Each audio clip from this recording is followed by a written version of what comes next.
Yes dear students, मैं राजेश सोनी आप सभी का सोनी मैथ क्लासेज पे हार्दिक स्वागत करता हूं। आज के इस लेक्चर में अपन क्लास 11th में जो मैथ सब्जेक्ट होता है उसकी फर्स्ट एक्सरसाइज से जो इंट्रोडक्शन है, उसका बेसिक इंट्रोडक्शन है, वह डिस्कस करेंगे। बट उससे पहले कुछ एक चीज़ें जो हैं वे भी अपन क्लियर कर लेते हैं यहाँ पर। तो सबसे पहली चीज़ तो मैं आपको क्लास 10th में अच्छे नंबर प्राप्त करने के लिए बहुत बहुत बधाइयाँ देता हूँ। अब जो नेक्स्ट इम्पोर्टेंट चीज़ है वह यह है कि क्लास 10th और 11th की जो मैथ है उसमें बहुत दिन रात का फ़र्क होता है। ठीक है, तो क्लास 10th में आपने जो भी पढ़ा है वह अच्छे से पढ़ा होगा पहली चीज़ तो, और आपने वहाँ पर जितनी भी मेहनत की है उससे बहुत ज़्यादा मेहनत आपको यहाँ पर करनी होगी, क्योंकि वहाँ पे आपने केवल क्वेश्चन सॉल्व किए हैं। बट क्लास 11th में जो मैथ है उसमें आपको केवल क्वेश्चन सॉल्व करना नहीं, उस चैप्टर से रिलेटेड जो थ्योरी है वह भी आपको मालूम होनी चाहिए कि इस एक्सरसाइज में हमें क्या क्या चीज़ें मालूम होनी चाहिए। ओके, उसका बेसिक पार्ट आपको मालूम होना चाहिए, उसका नॉलेज होना चाहिए। ओके, तो ऐसा नहीं है कि आप सीधे क्वेश्चनों को ही सॉल्व करने लग जाएं। आप पहले कोई भी चैप्टर लें तो उसके पहले आप थ्योरी अच्छे से क्लियर किया कीजिए। ओके, और इसके बाद अब नेक्स्ट चीज़ यह है कि यदि आप क्लास 11th में साइंस सब्जेक्ट ले रहे हैं और उसमें आप मैथ का चयन करते हैं तो इसका आपको आगे बहुत से स्कोप मिलेंगे। जैसे कि आप कक्षा 12th के बाद बीएससी करके एमएससी करके टीचिंग लाइन में जा सकते हैं। ओके, और नेक्स्ट आप आर्मी की तैयारी कर सकते हैं, एयरफोर्स की तैयारी कर सकते हैं। यदि अपन बात करें एयरफोर्स की तो एयरफोर्स में कंप्लीट 11th और 12th जो क्लास है आपकी, उसके अंदर जो आपके पास फिजिक्स सब्जेक्ट होगा वह, मैथ सब्जेक्ट होगा वह, और एक इंग्लिश सब्जेक्ट, इन तीनों विषयों को यदि आप अच्छे से तैयार करते हैं कक्षा 11th और 12th में तो आप एयरफोर्स का जो पेपर है वह आप, मैं कोशिश करता हूं और पूरे 2 वर्षों में आपके साथ मेहनत करेंगे कि आप पहले ही अटेम्प्ट में उसे अच्छे से क्लियर कर लें। ओके, तो इसी उम्मीद के साथ अपन स्टार्ट करते हैं आज का अपन यह सेशन, और आपको निरंतर हमारे साथ जुड़े रहना है ताकि आप सभी लेक्चर्स को अच्छे से समझ पाएँ। ओके, और यदि आप किसी दिन कोई लेक्चर मिस करते हैं तो नेक्स्ट डे आप पहले उस लेक्चर को देखें और उसके बाद जो उस दिन का लेक्चर है उसे आप अच्छे से देखें। ओके, तो अपन स्टार्ट करते हैं फर्स्ट एक्सरसाइज, उसका जो बेसिक पार्ट है वह देखते हैं अपन। तो सबसे पहले बात आती है कि जो सेट है, सेट्स या जो समुच्चय अपन कहते हैं वह होता क्या है। तो समुच्चय की जो डेफिनेशन है या समुच्चय से सीधा सा अर्थ है कि एक समूह है। अब समूह है वह कैसा भी हो सकता है, जैसे आप अपने दोस्तों के साथ खड़े हैं तो वह एक समूह है। ओके, जैसे स्कूल में बसें हैं तो बसों को जब आप एक जगह व्यवस्थित रूप में खड़ी करते हैं तो वह भी एक उनका समूह होगा। तो समूह या संग्रह आप कह लीजिए, जैसे संख्याओं की बात करें अपन तो विभिन्न प्रकार की संख्याएं हैं, उनका भी एक समूह होता है। तो इस प्रकार से जो भी एक समूह होता है उसे अपन समुच्चय कहते हैं। बट अब जो समुच्चय है उसकी परिभाषा जो है वह है कि वस्तुओं के सुपरिभाषित समूह या संग्रह को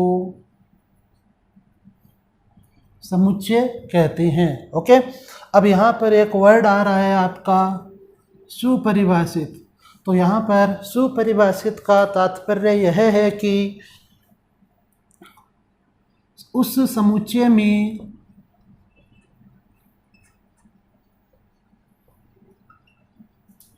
ली जाने वाली सभी संख्याएं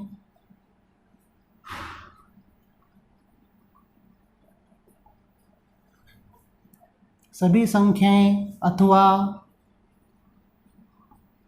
वस्तुएं सभी के लिए समान होनी चाहिए।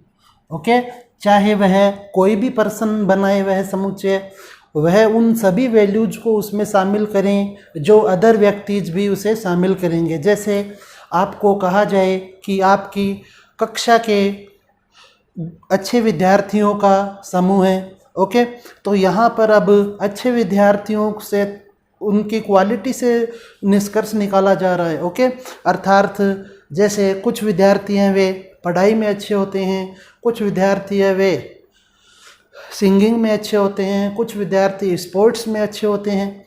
तो आपको यहाँ पर उनके लिए स्पेसिफाई करना होगा कि वे अच्छे विद्यार्थी वे आपको किस फील्ड में चाहिए, वे आपको स्पोर्ट्स में चाहिए या सिंगिंग में चाहिए। ओके, तो जब तक यह चीज़ क्लियर नहीं होगी अपन उसे समुच्चय नहीं मान सकते। जैसे आपको कहा जाए आपकी कक्षा के अच्छे विद्यार्थियों का समूह है, तो अब आपको कहा जाए भाई 5 विद्यार्थियों के नाम लिखिए, तो अब 5 विद्यार्थी है वे अलग अलग विद्यार्थियों या अलग अलग टीचर्स के लिए अलग अलग हो सकते हैं।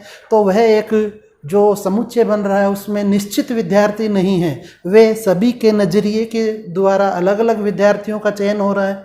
तो इसलिए अपन उसे सुपरिभाषित नहीं कहेंगे। ओके, सुपरिभाषित का अर्थ है जो सभी के लिए समान हो। जैसे आपको कहा जाए कि आपको वे संख्याएं लिखनी हैं जो 1 से बड़ी हैं और 10 से छोटी हैं, तो आप सभी विद्यार्थी 2 से लेकर 9 तक की संख्याएं लिखेंगे। इसमें आपको जो संख्याएं हैं चाहे आप किसी से भी पूछें वे आपको 2 से 9 तक की संख्या ही बताएंगे। तो इसलिए यह आपका एक सुपरिभाषित समूह है। ओके, जैसे आपको कहा जाए विश्व के सर्वश्रेष्ठ 10 बल्लेबाजों का संग्रह बनाइए, तो यह भी अलग अलग व्यक्तियों के लिए अलग अलग हो सकता है क्योंकि सभी अपने अनुसार बताएंगे। तो इसे भी अपन एक सुपरिभाषित समुच्चय में शामिल नहीं करेंगे। ओके, तो जो प्रॉपर्टीज हैं वे सभी के लिए समान होनी चाहिए, उन्हें ही अपन शामिल करेंगे उस समुच्चय में, और वह आपका सुपरिभाषित समुच्चय कहलाता है। ओके, तो इसलिए आप इसका ध्यान रखें कि जो भी वस्तुएं होंगी उनका गुण धर्म है वह समान होना चाहिए और वह सभी के लिए सेम होना चाहिए।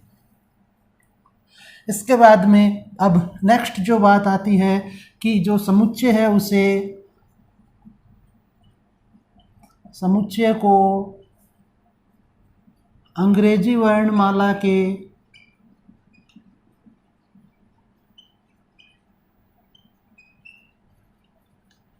कैपिटल लेटर्स के द्वारा व्यक्त किया जाता है।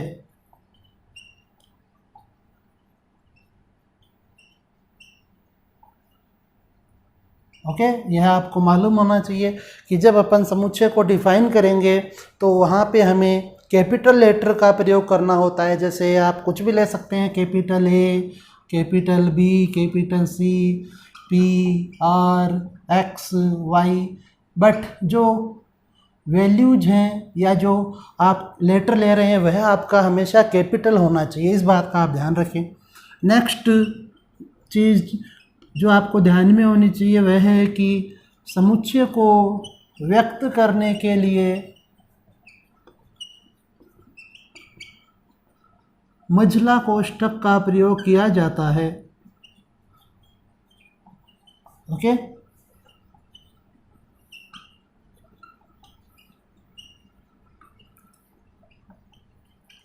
समुच्चय को अपन जब रिप्रेजेंट करेंगे तो वहाँ पे आपको हमेशा मझले कोष्ठक का प्रयोग करना होगा। जो भी वैल्यूज होंगी उन्हें अपन इस मझला कोष्ठक के अंदर लिखेंगे। नेक्स्ट, समुच्चय में लिखी जाने वाली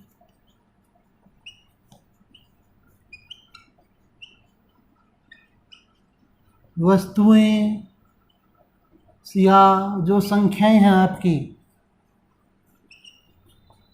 इन्हें अपन वस्तुएं या संख्याएं न कहकर अवयव कहते हैं। ओके, इन्हें अपन क्या कहेंगे? अवयव।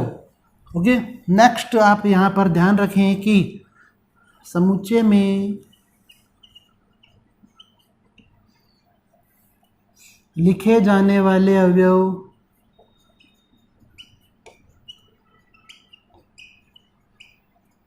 हमेशा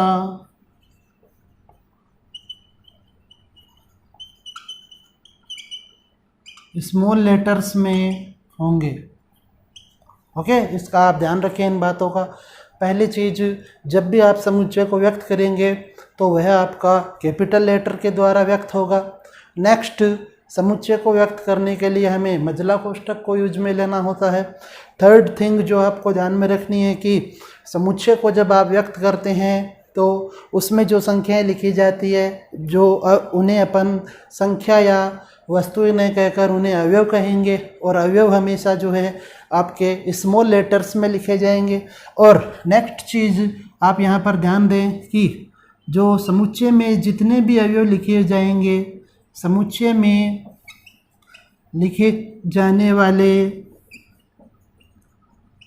प्रत्येक अवयव को या समुच्चय में लिखे जाने वाले अवयवों को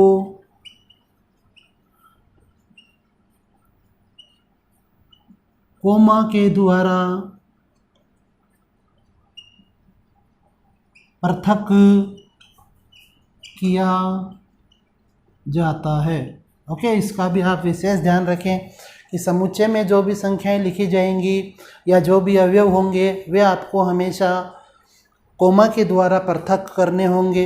नेक्स्ट चीज़ आप यहाँ पर और लिख सकते हैं कि समुच्चय में अवयवों के क्रम का कोई महत्व नहीं होता है।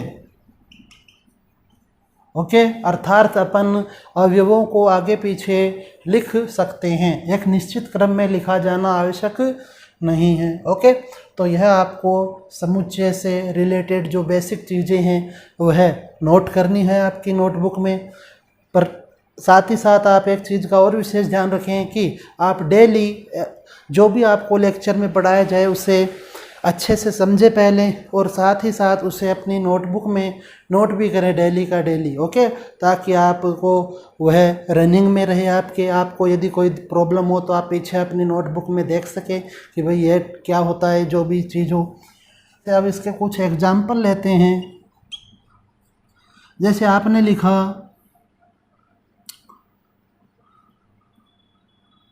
2 3 4 5। ओके, और एक और वैल्यू ले लेते हैं 6। तो यह आपने लगाया मझला कोष्ठक और यहाँ पे आपने लिखा ए। तो यह एक समुच्चय है। समुच्चय में जितने भी अवयव लिखे गए हैं उनको आपने कोमा के द्वारा पृथक किया है, मझला कोष्ठक लगाना होता है और साथ ही साथ इसे कैपिटल लेटर के द्वारा व्यक्त करना होता है। तो आपने यहाँ पर कैपिटल लेटर ए काम में लिया है। इसी प्रकार यदि मान लीजिए बी में आप लिखते हैं ए ई आई ओ यू, तो यह भी आपका एक समुच्चय है और जितने भी अवयव हैं वे कोमा के द्वारा पृथक किए गए हैं। ओके, नेक्स्ट यदि अपन बात करें डी की, तो 2 4 6 8, तो यह भी आपका एक समुच्चय है जिसमें जितने भी अवयव हैं उन्हें आपने कोमा के द्वारा पृथक किया है। ओके, अब आप नेक्स्ट देखें कि जो समुच्चय है उसको अपन दो तरह से व्यक्त कर सकते हैं। समुच्चय का निरूपण, तो यह दो प्रकार से हो सकता है। पहला होता है आपका रोस्टर रूप और सेकंड जो होता है वह है आपका समुच्चय निर्माण रूप। ओके, तो देखते हैं अपन इनको कि इनमें क्या डिफरेंस होता है। ओके, तो नंबर 1 लिखते हैं अपन वापस से यहाँ पर रोस्टर रूप। तो रोस्टर रूप में जितनी भी वैल्यूज होती हैं उन्हें आपको लिखने के लिए कोमा के चिन्ह का प्रयोग करना होता है, आप ये ध्यान रखें बस यहाँ पर। तो रोस्टर रूप में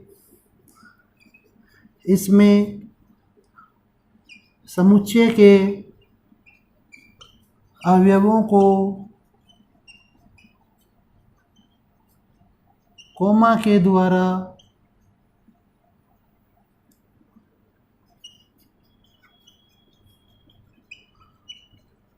पृथक किया जाता है। ओके, जैसे आपने ये जो एग्जाम्पल लिखे हैं ए, बी और डी जो समुच्चय लिए हैं, ये आपका रोस्टर रूप को व्यक्त करते हैं। ओके, तो आप यहाँ पर वापस से लिख लीजिए एग्जाम्पल। जैसे फर्स्ट लें, A is equal to 2 3 4 5। Next B में आप लिख सकते हैं 1 3 5 7 up to infinity. Next C में आप लिखें A B C D E इत्यादि। ओके, तो यह आपका रोस्टर रूप है। जब अवयवों को कोमा के द्वारा पृथक करके लिखा जाता है तो इस प्रकार के निरूपण को अपन रोस्टर रूप कहते हैं। ओके, नेक्स्ट अब आप देखें इसका जो सेकंड टाइप है वह है, तो जो सेकंड टाइप है वह है आपका समुच्चय निर्माण रूप। तो समुच्चय निर्माण रूप के अंदर जो समुच्चय लिखा जाता है उसको लिखने के लिए आपको निम्न कथन का प्रयोग किया जाता है, करना होता है। निम्न कथन का प्रयोग करना होता है। तो इसमें आपको लिखना होता है, समुच्चय को व्यक्त करेंगे वह लेटर, मान लीजिए ए के द्वारा लिखा है आपने। यहाँ पर आपको लिखना होता है चर राशि, कोई भी एक चर राशि लें आप, एक्स वाई जेड इत्यादि कुछ भी। फिर आपको यहाँ पर कोलन का चिन्ह बनाना होता है, इसे अपन कहते हैं कोलन। ओके, यह होता है कोलन का साइन। इसके बाद में आपको लिखना होता है यहाँ पर अवयव का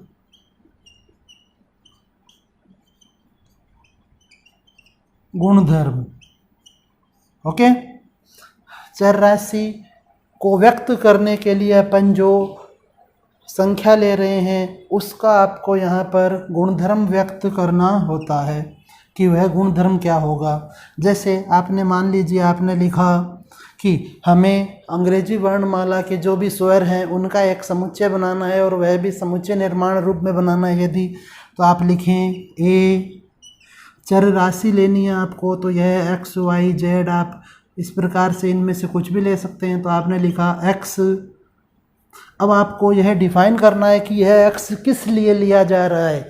तो यह जो एक्स है यह अपन स्वर के लिए ले रहे हैं, तो आप लिखें यहाँ पर कि एक्स अंग्रेजी वर्णमाला का एक स्वर है। ओके, अब आपको यहाँ पर ए, ई, आई, ओ, यू इन पांचों को लिखने की आवश्यकता नहीं है।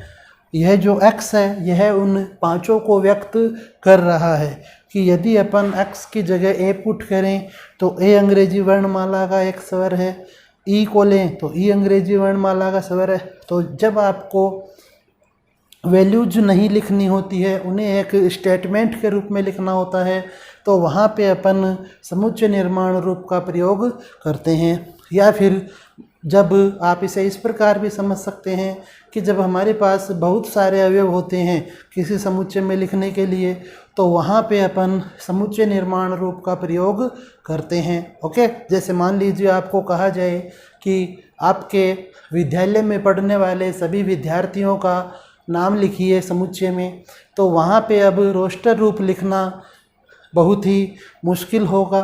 तो उसे अपन रोस्टर रूप में न लिखकर समुच्चय निर्माण रूप में लिखेंगे, वह आपका यहाँ पर बहुत आसानी से लिखा जा सकता है। ओके, तो जैसे मान लीजिए आपको कहा गया कि आपको स्कूल में पढ़ने वाले जितने भी विद्यार्थी हैं उन सभी का नाम लिखना है आपके का, तो आप लिखें बी एक्स एक्स हमारी स्कूल में पढ़ने वाला एक विद्यार्थी है। ओके, एक्स हमारी स्कूल में पढ़ने वाला एक विद्यार्थी है। अब इस एक्स की जगह आप पहली कक्षा के विद्यार्थी को भी रख सकते हैं, दूसरी कक्षा, 10वीं कक्षा, 12वीं कक्षा, किसी भी कक्षा का विद्यार्थी लिया जा सकता है। यहाँ पे आपको उन सभी के नाम लिखने की आवश्यकता नहीं है। यह जो एक्स है वह सभी के लिए यहाँ पर काम में आ रहा है। चाहे आपकी स्कूल में 1000 विद्यार्थी हों, चाहे 1500 विद्यार्थी हों, चाहे 400 विद्यार्थी हो, उनको आप उन सभी का नाम लिखने से अच्छा है कि आप उसे इस प्रकार से समुच्चय निर्माण रूप में व्यक्त करें। ओके, तो यहाँ पे आपको अच्छे से यह समझ में आ गया होगा कि समुच्चय निर्माण रूप को अपन बेसिकली कब काम में लेंगे। सामान्यतः देखा जाता है कि जब बहुत सारे अवयव होते हैं तो उनको व्यक्त करने के लिए अपन समुच्चय निर्माण रूप काम में लेते हैं, और थोड़े से अवयव होते हैं थोड़े बहुत, तो उनको व्यक्त करने के लिए अपन रोस्टर रूप काम में लेते हैं। ओके, तो यह आप इसको एक बार अच्छे से नोट कर लें। नेक्स्ट अब अपन देखते हैं समुच्चय के कुछ और जो स्टैंडर्ड फॉर्म्स होती हैं वे। तो आप यहाँ पर नेक्स्ट हेडिंग लगाएं, कुछ विशेष समुच्चय। ओके, कुछ विशेष समुच्चय जो आपने पढ़ भी रखे हैं, आपको मालूम भी है जिनके बारे में, बट एक बार अपन इसको अच्छे से समझने के लिए वापस से देख लेते हैं। तो नंबर 1 आप लिखें यहाँ पर प्राकृत संख्याओं का समुच्चय। ठीक है, तो जो प्राकृत संख्याओं का समुच्चय होता है इसे अपन अंग्रेजी वर्णमाला के कैपिटल लेटर एन के द्वारा प्रदर्शित करते हैं। ओके, और इसमें 1 से लेकर अनंत तक की संख्याओं को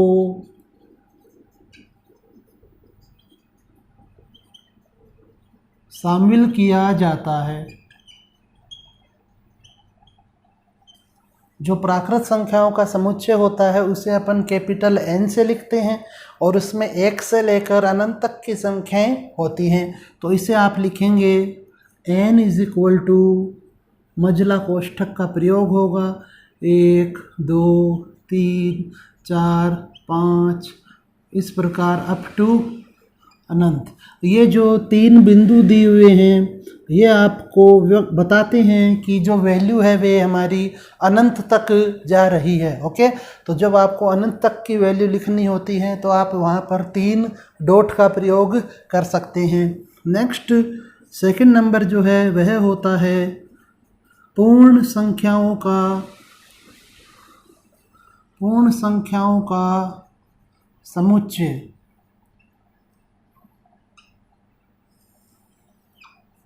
तो इसे आपको अंग्रेजी वर्णमाला के कैपिटल लेटर W के द्वारा व्यक्त करना होता है, क्योंकि इसे अपन लिखते हैं होल नंबर्स। ओके, और इसमें 0 से लेकर अनंत तक की संख्याओं को शामिल किया जाता है। ओके, या फिर आप इसे इस प्रकार भी लिख सकते हैं कि जब प्राकृत संख्याओं में शून्य को शामिल कर लिया जाए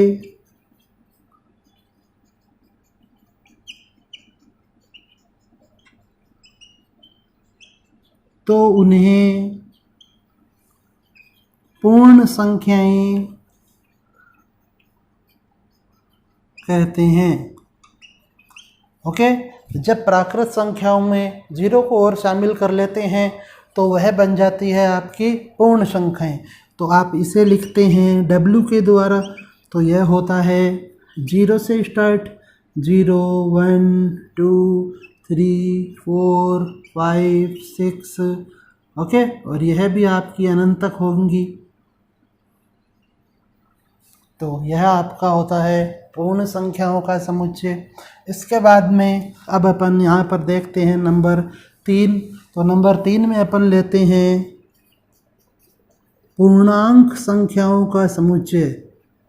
पूर्णांक संख्याओं का समुच्चय।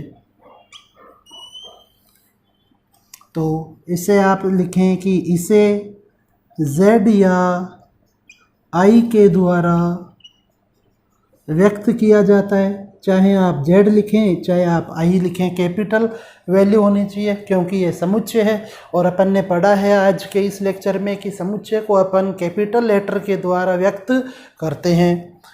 नेक्स्ट, इसमें आपको लिखना है कि सभी,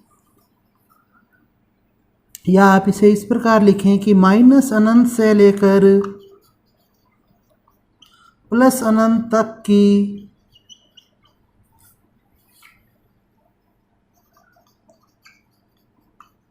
संख्याओं के समुच्चय को ही पूर्णांक संख्याओं का समुच्चय कहा जाता है। माइनस अनंत से लेकर प्लस अनंत तक की संख्याएं इसमें शामिल होती हैं।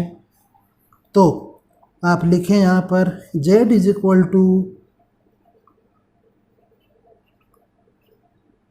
-3 -2 -1 0 1 2 3 up to plus infinity. Okay, plus minus अनंत से लेकर प्लस अनंत तक की जो संख्याएं हैं उन्हें आप, उनके जो समुच्चय होता है उससे अपन पूर्णांक संख्याओं का समुच्चय कहते हैं और उसे Z के द्वारा व्यक्त किया जाता है। अब इसे अपन दो भागों में बांट सकते हैं यहाँ पर। तो पहला है धन पूर्णांक संख्याओं का समुच्चय। तो चूंकि आपने अभी देखा कि जो पूर्णांक संख्याएं हैं उन्हें अपन Z या I से लिखते हैं। धन का अर्थ यहाँ पर है धनात्मक से। ओके, तो इसलिए यहाँ पर आप लिखेंगे कि इन्हें या इस समुच्चय को Z प्लस के द्वारा व्यक्त किया जाता है। ओके, इसे Z प्लस के द्वारा व्यक्त किया जाता है। तो आप यहाँ लिखें Z plus is equal to 1 2 3 4। इसमें पूर्णांक संख्याएं लेनी है हमें, परंतु केवल वे ही पूर्णांक संख्या लेंगे जो धनात्मक होंगी। ओके, नेक्स्ट नंबर 2, ऋण पूर्णांक संख्याओं का समुच्चय। ये सब कुछ बेसिक चीज़ें हैं, ये आपको अच्छे से क्लियर होनी चाहिए। तो यहाँ पर ये जो ऋण है यह आपको व्यक्त कर रहा है ऋणात्मक संख्याओं को। ठीक है, तो आप इसमें लिखेंगे कि इसे Z माइनस के द्वारा व्यक्त किया जाता है। ओके, तो यहाँ पर आप लिखें Z minus is equal to -3 -2 -1। Okay, तो जो जितनी भी नेगेटिव वैल्यूज हैं इस सेट की, जितनी भी नेगेटिव वैल्यूज हैं उनका अलग से यदि समुच्चय बनाया जाए तो वह होगा Z माइनस। और यदि इस समुच्चय से सभी धनात्मक संख्याओं को लिया जाए तो वे होंगी Z प्लस में, और वहाँ पे आपको 1 से लेकर अनंत तक की संख्याएं लिखनी है। अब 0 को अपन प्लस का भी मान सकते हैं और माइनस का भी मान सकते हैं, इसलिए अपन ने इसको किसी समुच्चय में नहीं रखा है। नेक्स्ट नंबर 4 देखें अब आप यहाँ पर।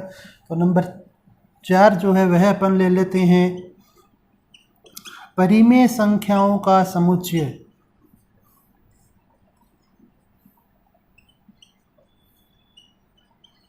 परिमेय संख्याओं का समुच्चय। तो अब आपको पता होना चाहिए परिमेय संख्याएं क्या होती है, आपने 10th क्लास में पढ़ा होगा, 9th में भी आया होगा। तो वे संख्याएं जिन्हें P बटा Q के रूप में लिखा जाए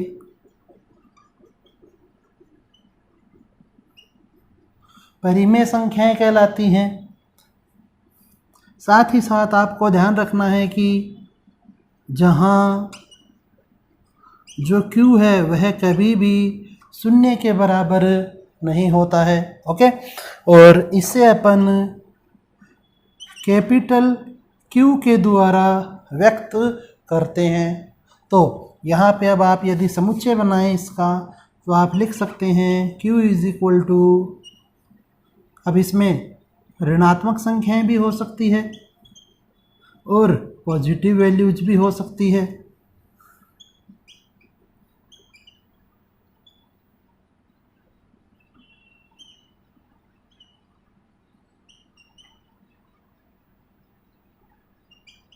तो इस प्रकार से यह जो समुच्चय है आपका, यह परिमेय संख्याओं को व्यक्त करता है। अब ये जो संख्याएं हैं ये आपने यहाँ पर बटा में नहीं लिखी, परंतु इन्हें अपन लिख सकते हैं -3/1, इसे लिखा जा सकता है -2/1, इसे लिखा जा सकता है -1/1, इसे लिखा जा सकता है 4/1, इसे लिखा जा सकता है 5/1। ओके, तो इस प्रकार से जिन संख्याओं के बटा में कुछ भी नहीं है वहाँ पे अपन 1 मान सकते हैं। तो इसलिए ये सभी संख्याएं जो हैं ये आपकी परिमेय संख्याएं कहलाती है। ओके, अब इसे भी अपन 2 भागों में बांट सकते हैं। धन परिमेय संख्याएं, धन परिमेय संख्याओं का समुच्चय,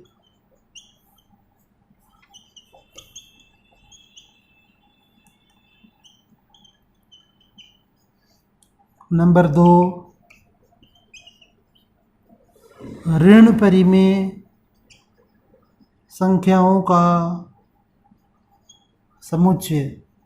तो धन है इसलिए इसे Q प्लस से लिखेंगे और इसे आप Q माइनस के द्वारा व्यक्त करेंगे। ओके, तो इन्हें आप एक बार देख लें अच्छे से।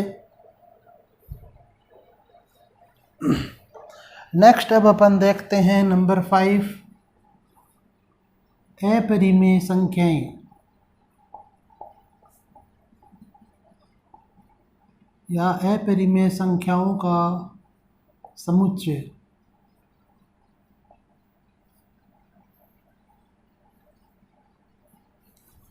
तो जो अपरिमेय संख्याएं हैं वे संख्याएं होती है कि वे संख्याएं जिन्हें P बटा Q के रूप में नहीं लिखा जा सकता हो, उन्हें अपरिमेय संख्याएं कहते हैं। इसे अपन Q डैश के द्वारा व्यक्त करते हैं। ओके, इन्हें अपन Q डैश के द्वारा व्यक्त करते हैं। तो इसके अंदर आप साथ में एक और ध्यान में रखें यहाँ पर विशेष कि जो पाई होता है आपका वह एक अपरिमेय संख्या ही होती है। ओके, √3 है, √2 है, वे सभी तो होती ही हैं। तो आप यहाँ पर साथ में लिख सकते हैं कि वे सभी संख्याएं जिनका वर्गमूल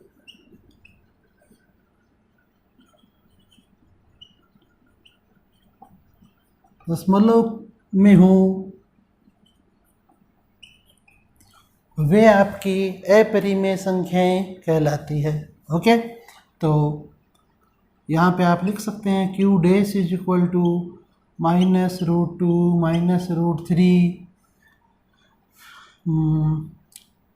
पाई √2 √3 √5। ओके, इस प्रकार से और भी बहुत सी संख्याएं हो सकती है ये सब। तो जो अपरिमेय संख्याएं हैं उन्हें अपन क्यू डैश के द्वारा लिखते हैं। सम्मिश्र संख्याओं का समुच्चय, तो जो सम्मिश्र संख्याओं का समुच्चय होता है उसे अपन कैपिटल C के द्वारा व्यक्त करते हैं। ओके, और जो सम्मिश्र संख्या होती है वह होती है आपकी वास्तविक संख्या प्लस काल्पनिक संख्या। ऐसी संख्या जिसमें वास्तविक और काल्पनिक भाग दोनों शामिल होते हैं उसे अपन सम्मिश्र संख्या कहते हैं। नेक्स्ट, अब आप यहाँ पर देखें नंबर 7 ले लेते हैं, या फिर इसे आप लिखें C = 2 + i3 2 - 3i 4 - 5i। इस प्रकार से इन संख्याओं का जो समुच्चय होगा उसे अपन सम्मिश्र संख्याओं का समुच्चय कहते हैं। नेक्स्ट अपन लेते हैं अब वास्तविक संख्याओं का समुच्चय।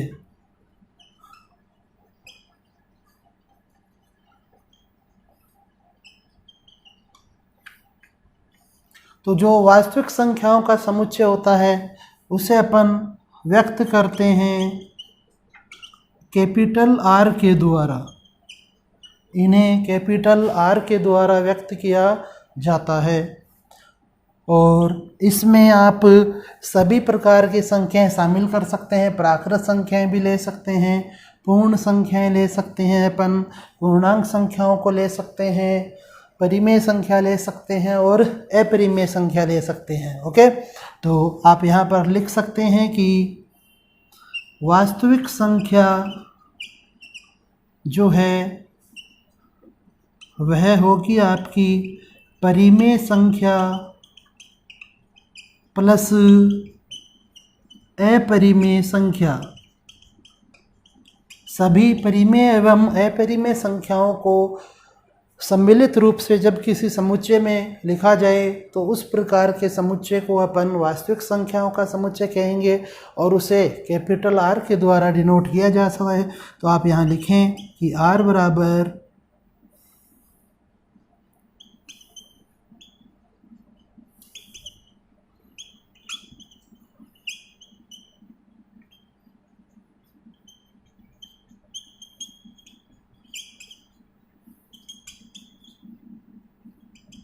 तो इस प्रकार से इसमें सभी परिमेय संख्याएं भी हैं और अपरिमेय संख्याएं भी हैं।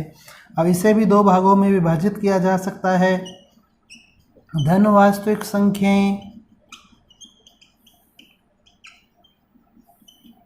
और नेक्स्ट है आपका ऋण वास्तविक संख्याएं। ऋण वास्तविक संख्याएं, तो इसे अपन R+ के द्वारा लिखेंगे और इसे R- के द्वारा लिखेंगे। ओके, तो आज के इस लेक्चर में अपन इतना ही मैटर डिस्कस करेंगे। इसके आगे का मैटर है वह अपन नेक्स्ट लेक्चर में डिस्कस करेंगे। तो इसे आप अच्छे से समझें। और एक बार और आपसे मैं यह कहना चाहूँगा कि जो क्लास 11th की जो मैथ है उसमें आपको क्वेश्चन से ज़्यादा उस एक्सरसाइज की थ्योरी मालूम होनी चाहिए। तो इसलिए आपको इसमें बोर नहीं होना है कि यह सर आप क्या थ्योरी लिखवा रहे हो, आपको यह भी आना चाहिए, यह इम्पोर्टेंट है। ओके, धन्यवाद।